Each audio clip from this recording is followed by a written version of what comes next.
Hello, Dr. Vikki Petersen here. Happy New Year to all of you. Sometimes before we go forward, it's good to reflect back a little bit.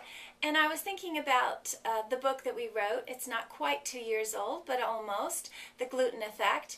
And it was interesting to reflect back on how I felt while writing the book. Myself and my co-author, of course. And when we were writing the book, we really felt we were kind of going out on a limb because what we were experiencing clinically with gluten and how it was affecting people was not really mainstream. What was being talked about, what researchers were involved with, some of the leading authorities in the field, Dr. Fasano, Dr. Green, were not really in agreement with what we found. But the reason we wrote the book and that the reason we were so compelled to write the book was that we saw what we saw with patients. And what we saw were that people were suffering with poor health. We checked to see if they had celiac disease, and by every test we could put together, they did not.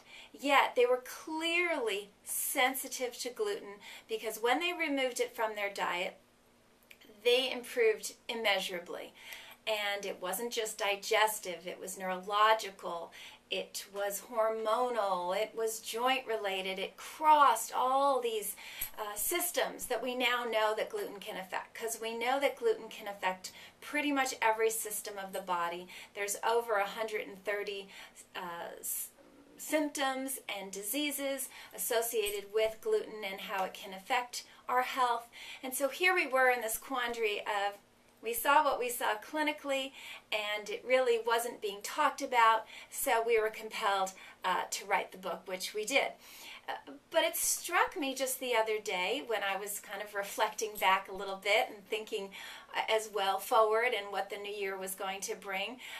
It struck me that our book, The Gluten Effect, has never been truer than it is right now, from the viewpoint that it has come into its own.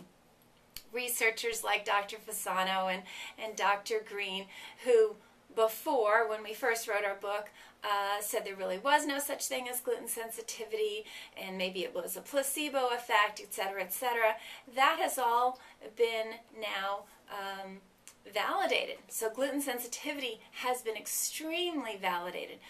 Dr. Fasano says 6 to 7 times the number of people he feels, or at least who he sees at the University of Maryland Celiac Research Center, have gluten sensitivity. So 1% have celiac. He sees a ratio of 6 to 7 times that amount with gluten sensitivity. Dr. Peter Green very recently, and when I say recently, I'm talking about with just in the last month or two, each of them have made these statements. But Dr. Peter Green recently said that, quite accurately, that doctors haven't wanted to deal with gluten sensitivity, but that they're going to have to. That's pretty much a direct quote, because it's a real thing. And both of them said that there's a lot of upcoming research, so I think 2011 is going to be a great year for gluten sensitivity and celiac, because there's a lot of great research coming out that will continue to validate it and hopefully increase the awareness not only of the public, but of our clinicians, because that's sadly wanting. And that really takes me to the next point that I wanted to make, which is that we might feel that, especially those of us who are involved in the area or those who are already diagnosed, that, well, we understand this whole celiac thing, that's kind of taped.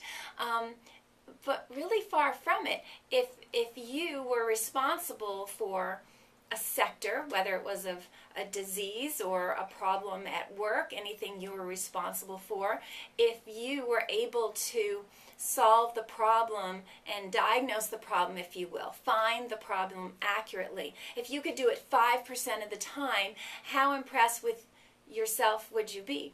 How impressed would your boss be if you were 5% effective? That's where we are with our celiac patients in the United States. We're only diagnosing 5% of them. So we have a lot of work to do. We are missing 95% of those suffering with a disease that we've accepted as a problem.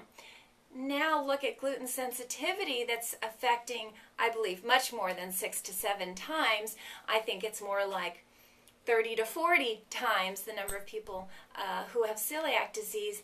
Now you're talking about huge numbers of people who they don't know.